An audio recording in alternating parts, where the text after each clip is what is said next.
പ്രിയങ്കനായ youth ലീഗിന്റെ സംസ്ഥാന അധ്യക്ഷൻ സയ്യിദ് മുനവ്വർ ശിഹാബ് തങ്ങൾ, പ്രഗത്ഭനായ പുതുയുഗയാത്രയുടെ നായകൻ വി ഡി സതീശനെ ഷാള അണിയിച്ചുകൊണ്ട് ഈ വേദിയിലേക്ക് സ്വീകരിക്കുന്നു.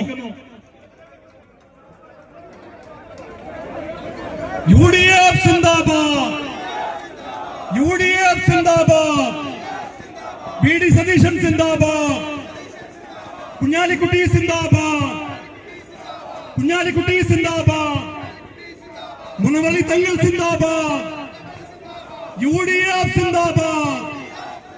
അഭിവാദ്യങ്ങൾ, അഭിവാദ്യങ്ങൾ.